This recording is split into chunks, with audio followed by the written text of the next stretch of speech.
કઈ કોલેજમાંથી છો તમે બધા? VMM કા, ઓકે. Final year? ઓકે. તો ચાલુ કરીએ એની પહેલા ખાલી એક રિક્વેસ્ટ છે કે કોઈનો મોબાઈલ સાયલેન્ટ ના હોય તો એ જરા કરી દેજો, એટલે પછી વચ્ચે ડિસ્ટર્બન્સ ના. Okay, so good morning one and all present over here. આજે આપણે અભ્યાસ અને સ્વેદન પ્રોસિજર વિશે જાણીશું. અમે ફર્સ્ટ એન્ડ સેકન્ડ યરના સ્ટુડન્ટ્સ છીએ. જે ચરક સંહિતાનો રેફરન્સ છે એના મુજબ 13 ટાઈપ્સ આપેલા છે સ્વેદનના. આપણે એમાંથી આજે ષષ્ટિકશાલી પિંડ સ્વેદ, પત્રક પિંડ સ્વેદ અને નાડી સ્વેદ વિશે જાણીશું. ષષ્ટિકશાલી પિંડ સ્વેદ અને પત્ર પિંડ સ્વેદના કાંઈ ડાયરેક્ટ રેફરન્સ નથી સંહિતામાં, પણ એમાં જે શંકર સ્વેદનો રેફરન્સ છે એના સબ ટાઈપ તરીકે આપણે એમને ગણી શકીએ છીએ. નાડી સ્વેદનો ઓલરેડી ડાયરેક્ટ રેફરન્સ આપ્યો છે. તો ક્વેશ્ચન એ અરાઇઝ થાય કે સ્વેદન શું કામ કરવું જોઈએ? સ્નેહ પ્રેમના કોષ્ઠગા ધાતુ ગાવા સ્ત્રોતો લેના યે ચ શાખાસ્તિ સંસ્થા દોષા સ્વેદે સ્વેદ્રવિકૃત્ય કોષ્ઠં નીતા સમ્ય શુદ્ધ નિર્હિયન્તે. આ શ્લોકનો રેફરન્સ અષ્ટાંગહૃદય સૂત્રસ્થાન ચેપ્ટર નંબર 17 માંથી લેવામાં આવ્યો છે. અને આમાં એવું કહેવામાં આવે છે કે જે સ્નેહન દ્વારા કોમળ બની જાય છે દોષ, એને જ્યારે આપણે સ્વેદન કરીએ તો એ ચલાયમાન થઈ જાય છે અને પોતાના અધિષ્ઠાનમાંથી કોષ્ઠમાં આવી જાય છે, જેથી તે રેડી થઈ જાય છે શોધન કરવા માટે. એટલે અધો કે ઉર્ધ્વમાંથી બહાર નીકળી જાય છે. સો હંમેશા આપણે જ્યારે કોઈ પણ શોધન કર્મ કરાવીએ તો હંમેશા સ્વેદન પહેલાં કરાવવું જ જોઈએ. તો બીજો ક્વેશ્ચન એ છે કે આપણે એમ કહીએ કે સ્વેદન કરાવવું હોય તો હંમેશા એની પહેલાં કોઈ પણ સ્નેહન કરાવવું જરૂરી છે. તો એવું શું કામ કરવું જોઈએ? તો એનો આન્સર એવો આપ્યો છે ચરક સંહિતામાં કે શુષ્ક લાકડું હોય ને એને પણ જ્યારે આપણે સ્નેહન કરાવીએ તો એ પણ વળી શકે અને બેન્ડ થઈ શકે છે. તો આપણે તો મનુષ્ય છે, તો આપણે કેવી રીતના એનો બેનિફિટ નહીં લઈ શકીએ? ષષ્ટિકશાલી પિંડ સ્વેદ અને પત્ર પિંડ સ્વેદ જે આપણી મેઇન પ્રોસિજર છે એ શરૂ કરતા પહેલા અભ્યંગ એટલે કે ઓઇલ મસાજ કરવું ખૂબ જ જરૂરી છે. હવે અભ્યંગ એટલું શા માટે જરૂરી છે? તો અભ્યંગમ આચરિત નિત્યમ સજરાશ્રમ વાર્તા, મતલબ જો ડેઇલી બેસિસ પર અભ્યંગ કરવામાં આવે તો તે જરા, શ્રમ અને વાતનો નાશ કરે છે. અત્યારે અભ્યંગ પ્રોસેસ સ્ટાર્ટ થઈ છે. જ્યારે આપણે અભ્યંગ કરતા હોઈએ ત્યારે એક ખાસ ધ્યાન રાખવું જોઈએ કે સ્વસ્થ વ્યક્તિ ઉપર કરીએ ત્યારે તલનું તેલ યુઝ કરવાનું હોય છે. બાકી રોગ અને દોષની કન્ડિશન પ્રમાણે આપણે અલગ અલગ તેલનો યુઝ કરતા હોઈએ છીએ.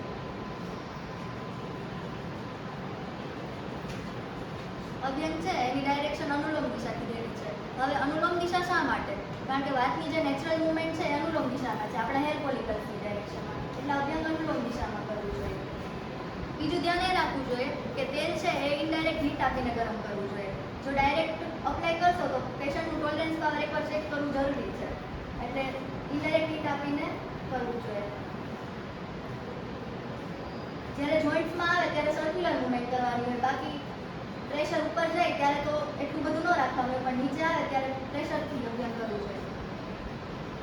ઓલસો આપણે અભ્યંગના તેલની હીટ અને પ્રેશર બે ચેક કરવાનું છે, કેમ કે અત્યારે તો આપણે સ્વસ્થ વ્યક્તિ છે, પણ જ્યારે આપણે કોઈ પેશન્ટ હશે તો એક પેરાલિસિસ કે એવા પેશન્ટ પણ સિરિયસ કન્ડિશનમાં હોઈ શકે, તો એમને ખ્યાલ નથી આવવાનો, એટલે આપણે ખુદ એ ચેક કરીને પછી જ પેશન્ટ ઉપર કરવાનું છે. અને એવું કહેવામાં આવ્યું છે કે જે 7 લેયર છે સ્કિનના, તો એમાં જ્યારે આપણે 100 માત્રા સુધી કરીએ ને ત્યારે એક લેયરમાં ઇન્સર્ટ થાય છે. એટલે જ્યારે આપણે ડિપેન્ડિંગ ઓન ધ કન્ડિશન અને કઈ જગ્યાએ છે તો એના ઉપર આપણે ડિફરન્સ કરી લેશું કે કેટલી માત્રા સુધી આપણે અભ્યંગ કરવાનું છે. અભ્યંગના કોન્ટ્રાઇન્ડિકેશન જ છે. દર વખતે અભ્યંગ એટલું બેનિફિશિયલ છે જરૂરી નથી. વર્જ્યો અભ્યંગ અપગ્રસ્ત કૃત સંશુદ્ધય અજેની અષ્ટાંગહૃદયમાં એવું કીધેલું છે કે આટલા લોકોએ વર્જ્ય અભ્યંગ ન કરવું જોઈએ. જે કફ દોષથી ભરપૂર હોય, હમણાં જ જેને સંશોધન કર્મ કરાવેલું હોય એવા લોકોએ અભ્યંગ ન કરાવવું જોઈએ. તો આપણે આપણી ડેઇલી દિનચર્યામાં પણ ઘણીવાર અભ્યંગ કરીએ છીએ. આપણે હેડમાં મસાજ કરીએ, એ બધું અભ્યંગ જ કહેવાય.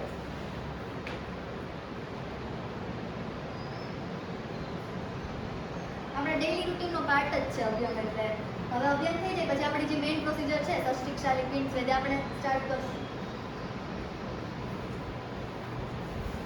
ષષ્ટિકશાલી પિંડ સ્વેદ, તો ષષ્ટિકશાલી પિંડ સ્વેદમાં આપણે પોટલી અથવા તો પિંડ દ્વારા સ્વેદન કરવાનું છે.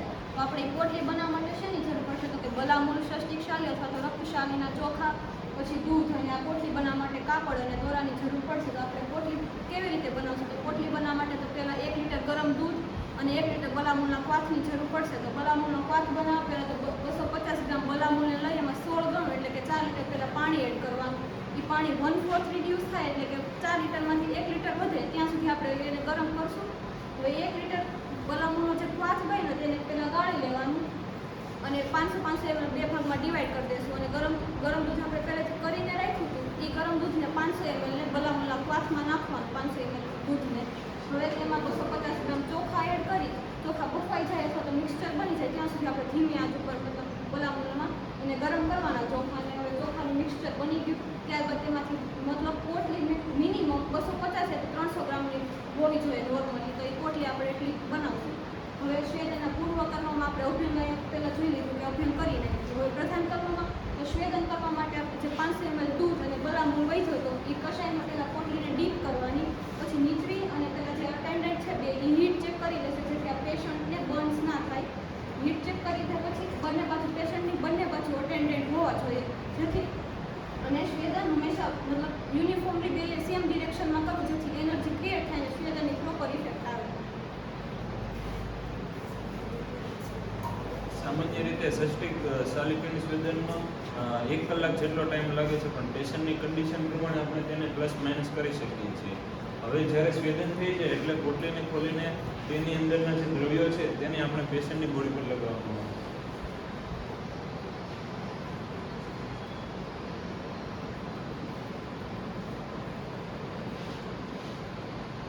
અને એ ખાસ વાતનું એ ધ્યાન રાખવાનું છે કે આ દ્રવ્ય જો વધારે વાર પેશન્ટની બોડી પર રહેશે તો પેશન્ટને કફ વિકાર અતિબ્રુંજન થઈ શકે છે. આ પ્રોસેસ પુષ્ટિ કરવા. તો હવે આપણે તેને ડ્રાય ક્લોથ વડેથી સાફ કરી નાખવાનું.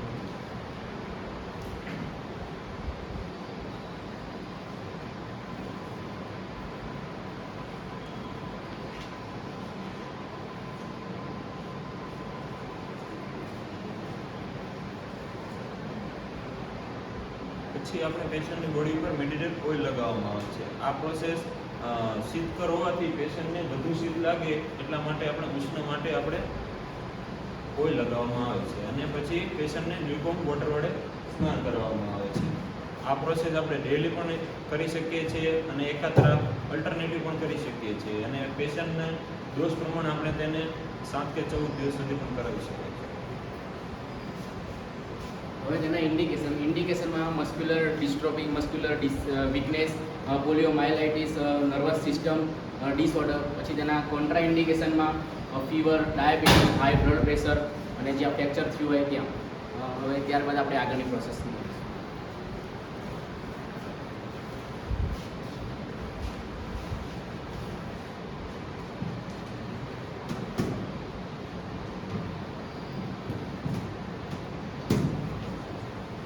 આ પ્રોસિજરનું નામ છે પત્રપિંડ સ્વેદ. પત્રપિંડ સ્વેદ એક સંકર સ્વેદનો ટાઈપ છે. પત્ર એટલે કે મેડિકેટેડ લીવ્સ અને પિંડ એટલે કે પોટલી.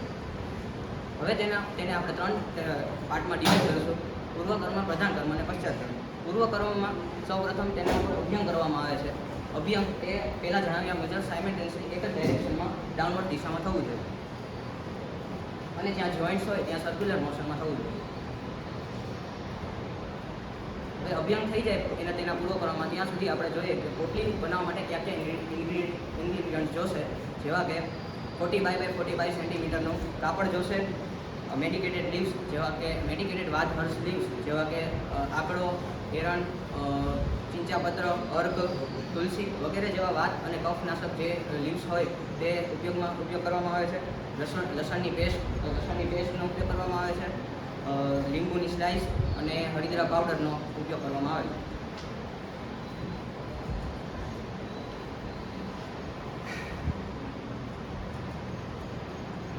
હવે પોટલી કઈ રીતે બનાવી? તો પહેલાં 50 ml મેડિકેટેડ ઓઇલ લેશું, તેમાં લસણની પેસ્ટ નાખશું, તેને ફ્રાય કરશું અને તેમાં મેડિકેટેડ લીવ્સ, હળદરા પાવડર અને સેંધવ લવણને એડ કરીને થ્રેડ વડે તેને બાંધીને પોટલી બનાવવામાં આવે છે.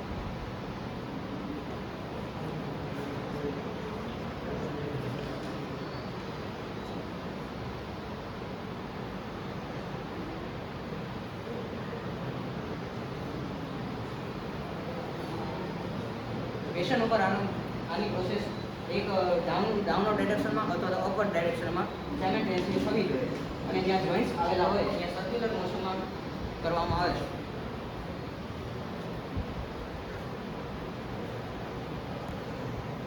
આ સ્વેદન ત્યાં સુધી કરવામાં આવે છે જ્યાં સુધી પેશન્ટના સમ્યક લક્ષણ પ્રાપ્ત ન થાય, જેવા કે સ્ટીફનેસ દૂર થાય પેશન્ટની, તેને પેઇનમાંથી રિલીફ થાય, તેમજ સ્વેટિંગ જેવા લક્ષણો પ્રાપ્ત થાય ત્યાં સુધી પત્રપિંડ સ્વેટ કરવામાં આવે.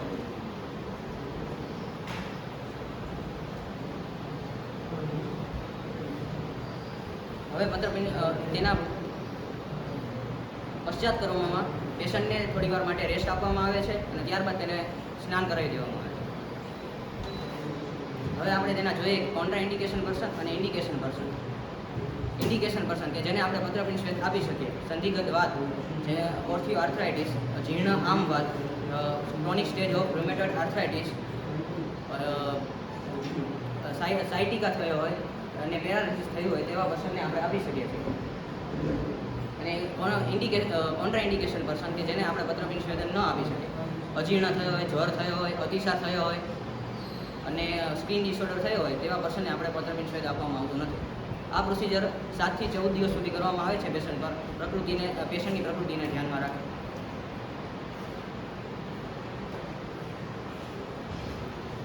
હવે આગલી પ્રોસિજરનું નામ નાડી શું? નાડી સ્વેદ સ્વેદનનો એક પ્રકાર છે જે ચરક સંહિતામાં મેન્શન છે. નાડી સ્વેદની અંદર આપણે શું કરીએ, નાડી સ્વેદની અંદર એક બંધ પાત્રમાં ડ્રગ અને પાણી સાથે ઉકાળવામાં આવે છે. ડ્રગ એટલે કે એરંડો, નેરમુંડી, દશમૂળ. પછી એને પાણીને ઉકાળ્યા પછી જે વરાળ છે એ ડાયરેક્ટ પેશન્ટ ઉપર અપ્લાય નથી કરવાની. એની પહેલાં એક દાજી ન જાય એટલે પહેલાં એકવાર ચેક કરી લેવું. અને સ્વેદન કરતાં પહેલાં સ્વેદન પૂર્વકર્મ તરીકે અભ્યાસ કરવામાં આવે છે જે અત્યારે સ્ટાર્ટ છે. આપણે નાડી સ્વેદ કરતા હોય ત્યારે સૌથી પહેલા એ ધ્યાન રાખવાનું છે કે આપણે 10 થી 15 મિનિટનો ટાઈમ જોશે એને વરાળ બનતા. એટલે ક્યારે પણ ઉપર આપણે ટાઈમ પ્રોસિજર ચાલુ કરવી હોય એની 10 થી 15 મિનિટ પહેલા પાણી અને જે મેડિકેટેડ ડ્રગ્સ છે એમાં નાખી અને રેડી કરી દેવાનું છે અને સ્ટાર્ટ કરી દેવાનું. નહીંતર આપણો એટલો ટાઈમ જશે વચ્ચે. એટલે આપણે ઓલરેડી એને સ્ટાર્ટ કરી દીધું છે અને 2 સીટી થાય ત્યાં સુધી એને થવા દેવાનું છે. અને એક ખાસ ધ્યાન રાખવાનું છે આમાં કે ડાયરેક્ટ એક્સપોઝર નળીનું ના થવું જોઈએ. એને આપણે કવર રાખશું એટલે ડાયરેક્ટ એના જે ડ્રોપલેટ્સ છે એ પેશન્ટને ના લાગે. ઓલ્સો આપણે આમાં ખાસ ધ્યાન રાખવાનું છે કે એનો ડિસ્ટન્સ છે કરેક્ટલી મેન્ટેન થાય. કેમ કે જો ડિસ્ટન્સ બહુ ઓછો રહેશે તો બંધ થવાના ચાન્સીસ બહુ વધી જશે વરાળના લીધે. અને જો ડિસ્ટન્સ બહુ વધારે રાખશું તો પછી જે આપણો મોટિવ છે સ્વેદન કરાવવાનો એ જ પૂરો નહીં થાય. નાડી સ્વેદ છે એ આપણે કયા રોગોમાં ઇન્ડિકેટ કરે છે તો કે વાતજ વ્યાધિ, કફજ વ્યાધિ એટલે કે વાતશૂળ, પૃષ્ઠશૂળ, કટીશૂળ, સ્તંભન એ બધા રોગોમાં નાડી સ્વેદ કરાવવામાં આવે છે. તો નાડી સ્વેદ કયા રોગોમાં કોન્ટ્રા ઇન્ડિકેટેડ છે તો કે એમાં છે પિત્ત વ્યાધિ, જેમ કે પિત્ત રક્ત રોગોમાં નાડી સ્વેદ કરાવવામાં આવતો નથી.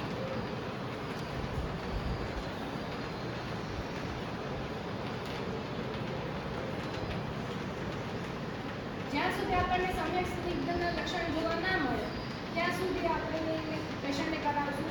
નાડી સ્વેદ છે એ લોકલ પાર્ટ ઉપર જ્યારે કરાવતા હોઈએ ત્યારે તો આ રીતે અપ્લાય કરી શકાય, પણ જ્યારે ફૂલ બોડીમાં નાડી સ્વેદ કરાવવાનું હોય તો 7 પ્રોસિજરમાં કરાવવાનું હોય.